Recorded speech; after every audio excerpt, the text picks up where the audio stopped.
We live in a fallen world, and it's a world that can be evil and a world that can be cruel. We oftentimes like to think that abuse never happens in a church or happens to people who go to church. But Satan is like a roaring lion seeking whom he may devour, and it's amazing the places where he can be found. According to the Center for Disease Control in 2024, it's estimated that 1 out of every 4 girls and 1 out of every 13 boys will experience some form of sexual abuse before they reach the age of 18. Now, abuse usually begins in the home, and almost every who is ever caught will say he's only done it once. But most counselors and police will tell you that they've never seen it only happen once. After a predator is done with his family, they always look for new victims. And two target rich environments are school and church. Many of these problems can be prevented, but many churches don't know how to protect their children and how to respond when sexual abuse occurs. We cannot be irresponsible with our littlest ones that God's entrusted to our care. And so here are some reasons why churches fail our kids in this matter. First of all, churches oftentimes are so desperate for volunteers, especially in their youth programs, especially in their Bible classes, that many people who are abusers can find easy access to these places. Also, because churches are so informal, many times we don't bother checking the background or looking at the past of our volunteers. Because Christians make too many assumptions about sexual abuse, they think things like, well, it's never going to happen here, it's never going to happen to us, and we know everyone at church, and none of our friends would ever do something like this. Because church members get offended when the children's ministry director asks for putting in protective measures in the children's ministry, like asking members to be screened. And longstanding members oftentimes will say, well, how dare you ask me something like that? You know I'm not that way. Or I've been here for 20 years. Or others think, we're a small church. Really, we're just a family, and no one here is going to do anything like that. When church sex abuse happens at church, there are often no policies in place for how to handle it. When church leaders try to handle it internally without a response plan and without involving authorities, children get victimized yet once again. But this time, it's done by the church.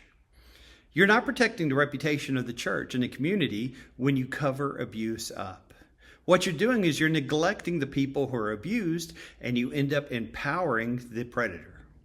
More reasons can be listed, but these scenarios give you a sense of what could go wrong. So let's talk about what we can do to protect our children at church, one of our greatest treasures that God has given us. What can be done about this problem?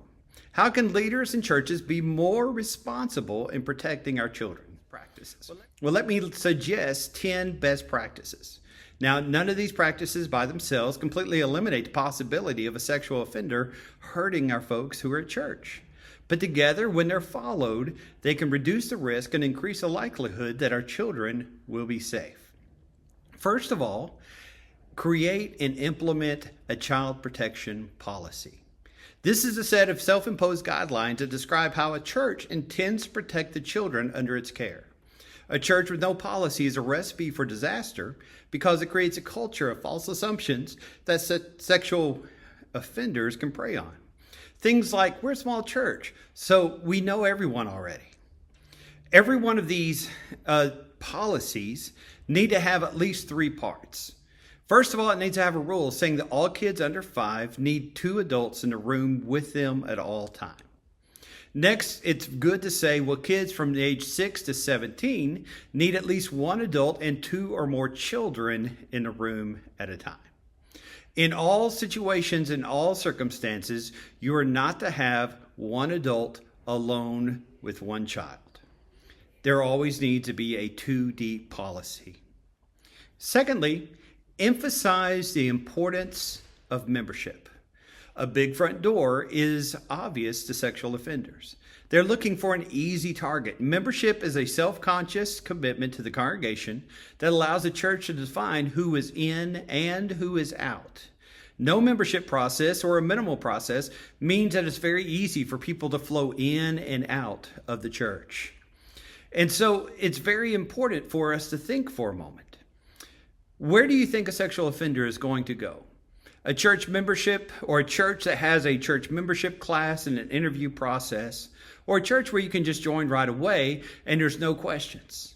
The lower your barrier to membership and the lower that hurdle is, the more likely people are to come and jump over it to try to find someone who will be easy to abuse. Thirdly, screen and verify. Most sexual offenders assume you are not going to check up on them because most churches don't do any form of background check. One of the most important steps in protecting against predators is implementing screening and a verification procedure that will detect when sexual offenders are in your church. Don't assume that just because a volunteer says he's a Christian and even acts like a Christian, that they can be trusted with your children. Asking about their background, checking screening services can help you verify there's no skeletons in the closet. Ask yourself, why are they coming to church here now? Where have they come from? What are their reasons for wanting to attend with you? Fourth, implement some form of check-in and check-out process for the kids in class. Certain defined check-in and check-out procedures during Bible class create a fence around the children, allowing them to reside safely in the care of the church until they're returned to their parents. Also, if it's an opportunity, if you're having a new plant or a new building deliberately, have you ever thought about how you can adjust your building design to guard against sexual offenders infiltrating your church? Building layout, the structural setup of your children's ministry wing may not be the most obvious strategy or even the easiest strategy in dealing with sexual offenders, but it's probably one of the more important things you can change in your church.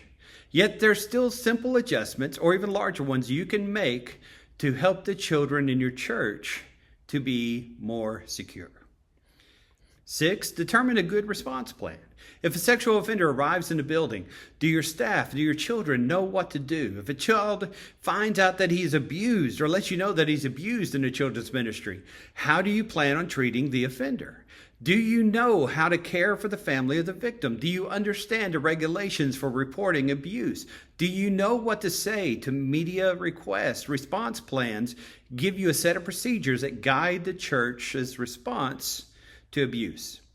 A church with a response plan shows that the leadership and staff have proactively thought about these things. And if there's no plan in place, it means the church leader is going to have to figure out when something happens, he's going to have to figure out on the fly what to do. And when those emotions are high, when the stress is high, that's when mistakes happen. Number 7, get to know your community. Get to know the resources in your community before the problem occurs. Find good doctors, find counselors that are available. Take a local child protective services worker out to lunch so that when the time comes, you can make a phone call to someone you know rather than have to make an anonymous call to a hotline. Number 8, be sure to secure the support of all church leaders. There's a saying in church, preach good sermons and people will come. Run an excellent children's ministry and they will stay. Protecting kids starts at the very top. Church leadership needs to take the task seriously, and then the church will see the difference. The church will see that kids are treasured. If a children's ministry desperately needs volunteers, or if the children's ministry director faces overwhelming resistance to these good practices, the leadership needs to make sure that they're supportive, that they encourage the church to be supportive of this as well. Number 9, equip your parents. Train the parents of your children to take seriously the responsibility to be the primary disciplers, the teachers of their children. Teach them to be invested in the lives of kids so that predators can't convince them to hold secrets. Encourage parents not to avoid conversations about sexual activities, but to talk openly with their kids, age appropriately, about sex so that kids can ask honest questions. Remind your parents about the importance of instructing children on decorum, on modesty, on respectful boundaries with other kids. Encourage them to talk with their children, that is, the parents to talk with their children about what to do if a Sunday school teacher or a neighbor or a relative tries to cross a forbidden line. Number 10, understand the biblical concepts of forgiveness and grace. When a dangerous person in your church is found out, you can forgive that person And you can show grace to that person and that person's growth without endangering other members. A person can be a Christian and not involved in the youth activities and not involved in the children's ministry. And if there's questions about someone, have them serve in another ministry that's not involved with children or other vulnerable people. This is not something with which we should live in fear, but we fight to protect our kids because we love them and because we want to preserve the gospel witness of our church. As Christians, we don't want to live in fear so that we can trust that the God of grace will equip us to walk in wisdom and in strength. Churches need to be in the leadership. They need to be an example of those who love children and will do whatever it takes to make sure they're taken care of.